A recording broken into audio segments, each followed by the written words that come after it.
what's the difference between the splitting axes and the forest axes.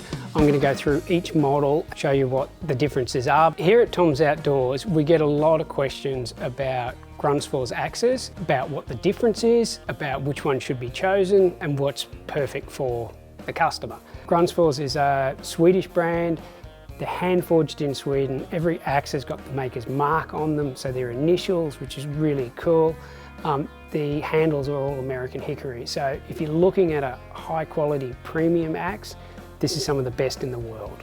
I'm going to cover off splitting axes versus forest axes. Now there's an important distinction. The clue is in the name, in that forest axes versus splitting. Splitting is primarily designed for splitting materials or splitting wood. Gransfors define that as the forest axe is designed for cutting across a fibre, whereas the splitting axes is designed for cutting with. So where you're splitting into the grain and allowing the timber to split out like that. Whereas a forest axe is designed to cut across and to cut through those grains. Splitting axes tend to have a much heavier head, so there's a little bit more mass as it's firing into the axe. So as you're swinging in, away you go. So what we've got on the end here, we've got the splitting Maul. Now this has got a 3.2 kilo head and an 80 centimetre long handle. It's got a nice straight handle. It's got this section at the end that's also been roughed up to provide grip. Now the splitting Maul is unique in the range of splitting axes in that it actually has a back of the head that's designed to hit a splitting wedge.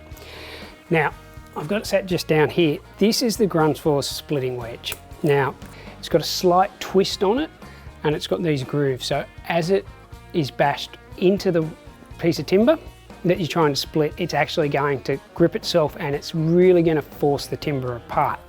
Now it's got a hardened head or tip on one end and it means it's soft on the other end, so that means that it's not going to damage your axe as you're hitting this further and further into the piece of timber. Now again, it's really important to note that the splitting Maul is the only one that's designed to use a splitting wedge. You do not want to be hitting the back of the head on any of these other splitting axes with any sort of wedge. It'll start to elongate the eye and eventually then the handle will want to fall out. So no go. Basically, if you want to use a wedge, you have to use a Maul or a sledgehammer, something along those lines. Right, moving on, we have the large splitting axe. It's got a 2.3 kilo head, so it's a little bit lighter than the Maul. So really important to note, the large splitting axe is exactly the same head. So it's that 2.3 kilo weight, but it's got a different length handle. So one's 80 centimeters and one's 70 centimeters. Comes down to personal preference. I'm a little bit shorter. I prefer that 70 centimeter handle as opposed to the 80. It works better for me, just given my stature, but that's really up to the individuals. Moving on, I've got a small splitting axe and a splitting hatchet. Now, I think for the vast majority of people in Australia and for camping, these are probably the two axes that they probably should be looking at. If you're buying a bag of firewood from a service station like we have, that's pretty common, and you're going to go camping, or you're bringing some from home that's already been split into smaller pieces with say a hydraulic splitter, then these are the two that give you that final amount of splitting at a campsite.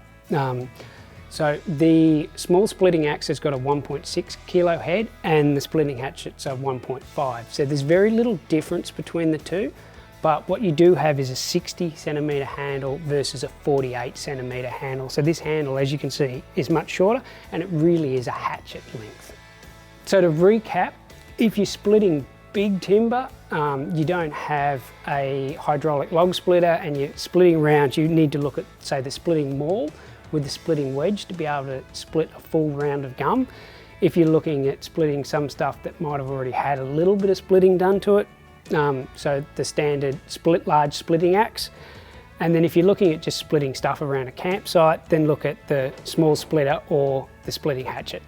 All right, now I want to go through the range of forest axes. Now, Gransfors define a forest axe as an axe that's designed to cut across the grain, as opposed to a splitting axe, which is designed to cut with the grain.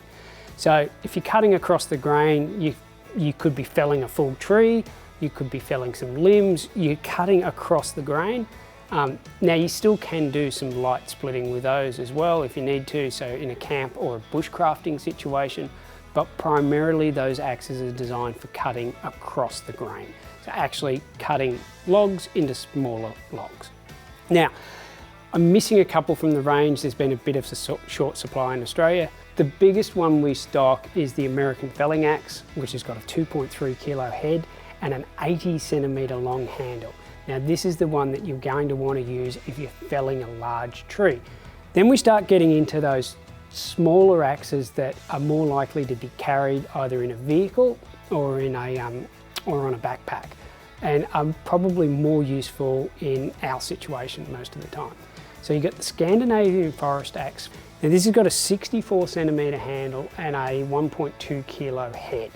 It's a nice practical axe. It does mean that you can cut a small tree.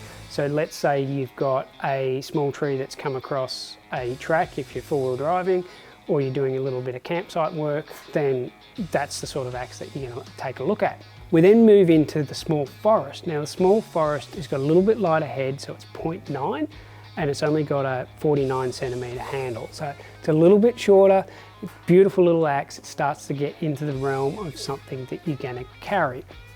The hunter's axe. Now, really interesting axe. We've got the same type of dimensions and head weight as what the small forest does. So you've got a 0.9 kilo head, you've got a 47 centimetre handle. But you've got the rounded back of the head here, so that will help you in all sorts of hunting situations, particularly if you're breaking down a carcass. I've now got the outdoor axe and the wildlife hatchet. Now, both of these are great small axes that you're going to want to carry in your backpack, something like that. The outdoors axe was designed in consultation with Swedish bushcrafting expert, so it's got a 0.5 head, and the wildlife has got a 0.6. You've got a 37 versus 34 centimetre handle. This one's a little bit round in shape as well, which will help you if you're doing any carving and a bit more bushcrafting. And it's also got a nice little metal protection collar. It's a great axe if you're going to carry it around in more of a bushcrafting situation. So I don't have any stock of the small hatchet at the moment, so I can't really give you a good look at it. I can say it's got a 26 centimetre long handle, so it's a similar length handle to this one just here, but it's only got a 0.3 kilo head, so it's got a very small little head. It really is a small hatchet. Now the hand hatchet, on the other hand, has got about the same length handle, so it's 24 centimetres, but it's got a 0.6 of a kilo head. So it's got the same size head as the wildlife hatchet. So it's got a little bit more chunkiness to it, but it is in that hand length. It really is just a hand hatchet. I hope you've enjoyed my summary of forest axes versus splitting axes from Gransfors. If you've got any questions, give us a bell in store, or you can leave a comment below and we'll get back to you.